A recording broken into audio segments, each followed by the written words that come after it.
नाज़रीन, इस्लाम का हुक्म है कि बच्चे जब बालिग हो जाएं तो उनकी शादी फिल फौर बिला किसी ताख़ीर के फ़ौरन कर दी जाए। ये हुक्म बहुत वाज़िह है और इन हुक्मों में कोई उम्मत का इख्तलाफ मौजूद नहीं।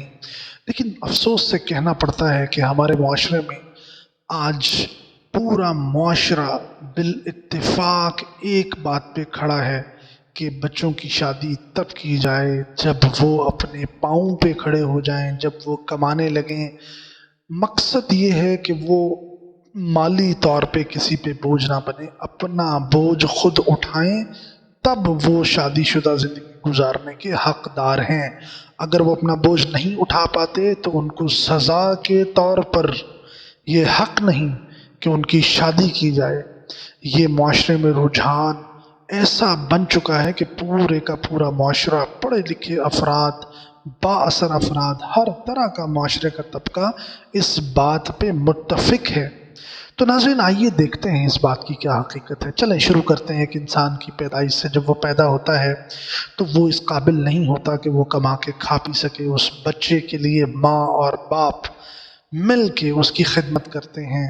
बाप कमा के लाता है, माँ घर में 24 घंटे की उसकी मुलाजमा होती है और इसकी खिदमत की जाती है बिला लालच, बिला तफरीक। इसको परवान चढ़ाया जाता है और जब ये बड़ा होता है और जब ये बालिग होता है तो अब क्या होता है कि इस्लाम कहता है कि फिल फौर इसकी शादी कर दो। इस्लाम ये नहीं कहता कि पहले ये मुआश कमाने के काबिल होगा तो इसकी शादी करो, क्योंकि इस्लाम तो ये जानता है कि मैंने इसके वर्सा में इसके माँ बाप और इसके ख़ानदान को इसके साथ रखा है जो इसको अभी तक लेके आ रहे थे। तो इस्लाम तो इस चीज़ का कायल है कि तुम एक और बच्ची को लेके आओगे और दोनों को यकीनन बालिग, जब बच्चा और बच्ची अरब में देखने में आ गया, ये आज भी मुमकिन, आज भी मेडिकली ये चीज़ सामने है कि जब बच्चा और बच्ची बालिग होते हैं उनकी उम्र कम होती है और आज के दौर में तो ज़्यादा छोटी उम्र में बच्चा और बच्ची बालिग हो जाते हैं। ये बात हमें पता है, ये बात साइंटिफिकली प्रूव है। 18 साल में बच्चा और बच्ची बालिग नहीं होते।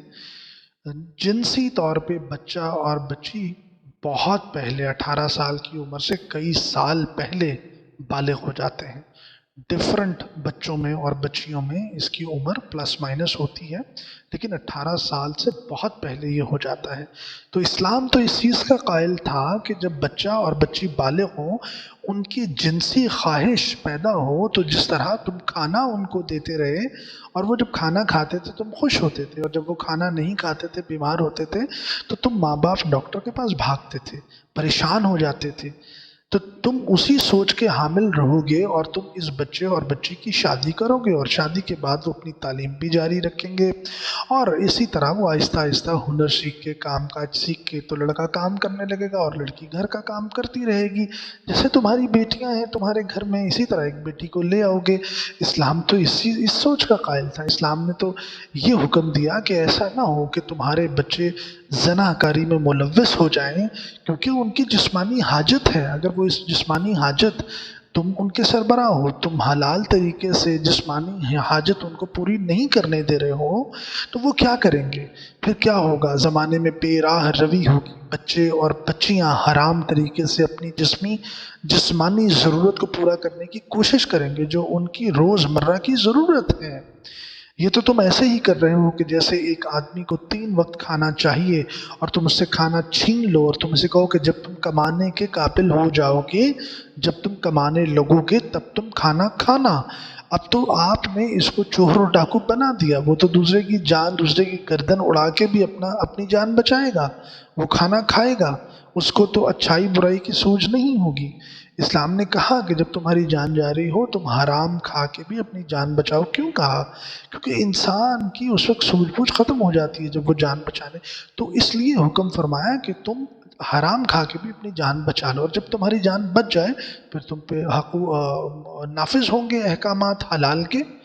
ये तो सिर्फ, तो इसी तरह आप एक शख्स को जो जिसकी जिनसी ज़रूरियात शुरू हो चुकी हैं बच्चे और बच्ची की, जो कि उसके जिस्म पे दबाव डालती हैं, उसके जहन पे दबाव डालती हैं, उसकी रूह पे दबाव डालती हैं, आप पूरे का पूरा माशरा किस बात पे इकट्ठे हो गए? आप इस बात पे इकट्ठे हो गए कि अब ये पहले कमाएगा, लाएगा, बनाएगा, और उसके अलावा फी ज़माना इससे भी बात आगे निकल चुकी। अब जहेज़ बनाएगा, अब कपड़े बनाएगा। मतलब वो पूरे माशरे को ये साबित करेगा कि मैं बहुत अमीर तरीन शख्स और बहुत ज़्यादा खर्चे वर्चे उठा सकता हूँ। और अगर इस बात को मिडिल क्लास में लेके आ जाया जाए तो मैं रोज़मर्रा के अखराजात, कपड़े और ये वो, लड़की या लड़की के लिए सब कुछ खुद कर सकता हूँ। तो अब मुझे इजाज़त दी जाए कि मैं अपनी जिस्मानी ज़रूरत को पूरा कर लूँ। ये मुआशरा मुझे इस तरह से इजाज़त देगा। तो इसका नतीजा क्या हुआ? इसका नतीजा ये हुआ कि आप सब ने, पूरे मुआशरे ने मिल कर निकाह को मुश्किल बनाया और ज़ना आपकी पूरे मुआशरे में दाखिल हो गया। आज नाज़रीन, हमारे मुल्क की कौन सी गली है, गली गली में क्या हो रहा है? लड़के और लड़की दोस्तियां, कॉलेज, स्कूल, आप जहाँ पे भी देखें, ये इसी वजह से है कि पूरे मुआशरे ने इत्तफाक कर लिया निकाह को मुश्किल करने पे। तो जना आसान हो गया। फरमा दिया गया था कि जब तुम निकाह को मुश्किल करोगे जना आम हो जाएगा, और वो हो गया। हम कहाँ खड़े हैं? पूरे का पूरा मुआशरा कहाँ खड़ा है हमारा? क्यों बेसकूनी है? क्यों बीमारियां हम पे नाजिल हो रही हैं?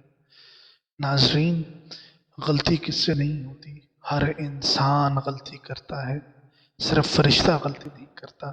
लेकिन नीयत की गई गलती, तय करके की गई गलती, इसलिए कहा गया कि आमाल का हारा हुआ बच जाता है, नीयत का हारा हुआ नहीं बचता। हम नीयत के हारे हुए माशरे के लोग हैं। हमारे माशरे में जो रसूम और जो रिवाज कायम किए गए हैं, जो फैसले हमने मिलकर कर लिए हैं, ये नीयत के हारे हुए फैसले हैं नाजरीन, ये नीयत के हारे हुए फैसले हैं।